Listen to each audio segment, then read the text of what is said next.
Ha! Look at the time! It's almost the witching hour. Tonight, rolling with the beard, we're reviewing Toil Troublez.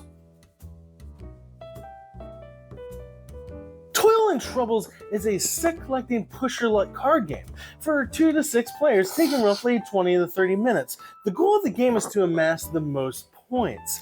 Players will be collecting points by getting runs of cards, basically a 1, 2, 3, 4, 5, or if you get 4 matching cards. Say I got 4 ones. When a player does this, they take one of the cards from that set and put it face down in their own kind of personal discard pile, and those cards will be worth 10 points each at the end of the game. But how do the players get these cards? Great question. During their turn, players will simply draw a card. Then they will decide where to put it. The middle of the table will be called the Enchanted Forest, and players have the opportunity to play cards and add cards to this Enchanted Forest in 3 rows. So I could maybe draw another card, and then the cards have to go in ascending order from left to right. So I could place anything below a 5 to the right of this card. However, these 2 cards are the same color. You can never place any 2 matching color cards beside each other. So this card would have to go into a new row. Now I can stop at this point and choose one of these rows and take all the cards in it. But that's not enough for me right now, so I'm going to keep drawing. So I draw another card. So I could put this 3 either here to the left of this 5, or I could put it down here by this 4, or I could start a whole new row.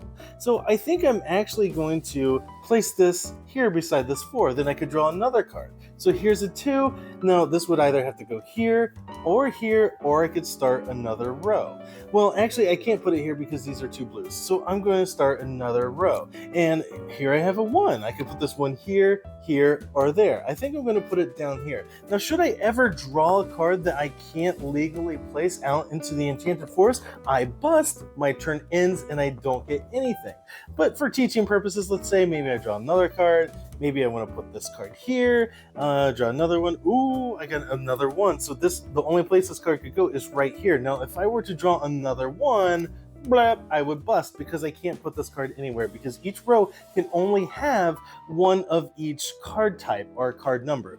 In addition to these types of cards, there are also cloaks, and these can come in very handy because I could use this cloak to cover up, say, this 1 had I previously drawn it, and then I could put another 1 here in that row because it kind of just hides that card. But you would still collect the card and or do its effects underneath if someone should take this card. But let's keep going. So here is a summons card. When you collect a summons card, this card allows you to basically snipe another player's card that they have previously collected on another turn. In addition to that are poison cards. Poison cards, when you take them, you have to get rid of a card from your personal collection or tableau. And then there's also these vanish cards. When you collect it, you name one of the numbers of talisman cards, and all players at the table must discard exactly 1 of them should they have one in their collection. Now let's say I stopped my turn right now. Now I can choose one of these rows and I get to collect all the cards in the row, being the active player. So I think I'm going to take this top row here because that is pretty sweet.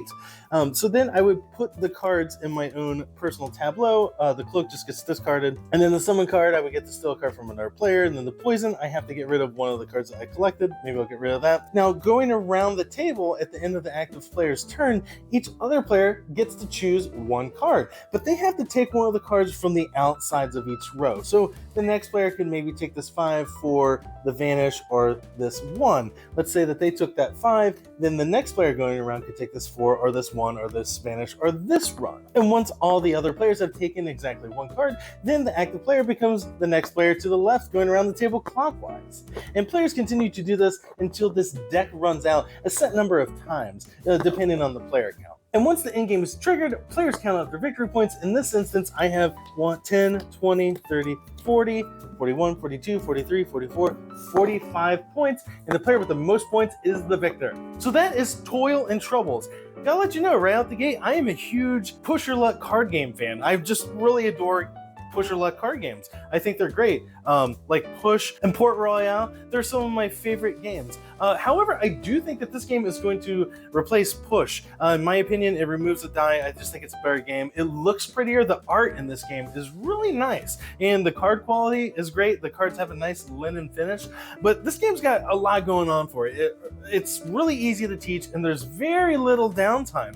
because even during other players' turns, you're still going to get a card. So you're kind of invested in what they're doing. The production on this game, everything is fantastic on it. The box looks great. The box is a decent size. It's not too big, it's not too small. All the cards fit back into it. Man, it's easy to set up. You just take the deck out, shuffle it, and you just start playing. Not only is it easy to teach, but like it's so welcoming. I haven't had this game fail me once. It's great from like anything waiting on people to show up to game night, or between heavy games, or just a quick game at lunchtime. This is just a fantastic game. It's definitely staying in the Beard's collection. I will say I am slowly becoming a Grandpa Beck's fanboy, and they didn't provide me with anything. I bought this game on my own. They have a whole line of really good lightweight card games, and they're definitely worth checking out. They run about 15-20 bucks a piece. The production on them is great. The cards are always great quality.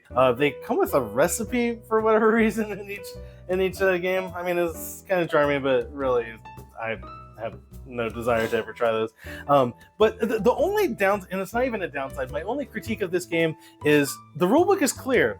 It's clear, and the game just by nature is easy to teach. It's great, but the rulebook uses, in my opinion, kind of silly terms for like they use thematic words for everything more so than just common words that people use when teaching a board game, like the Enchanted Forest or whatever, your personal collection, or whatever they call it, like a Trove or something, and the numbered cards are Talisman cards, or I mean, when you're teaching it, you're just like, your personal display, or the table, or I don't know. Anyways, I guess you could use those words, but I just feel like they could have maybe in the rulebook used more common words, and that's really my only critique, is that they used kind of silly, maybe not silly, but they used overly thematic words in the rulebook, which that's the only thing I didn't like about it. This game's awesome. Totally check it out. Definitely staying in the Beard's collection. If you found this episode entertaining or informative, please consider clicking that subscribe button and join us again.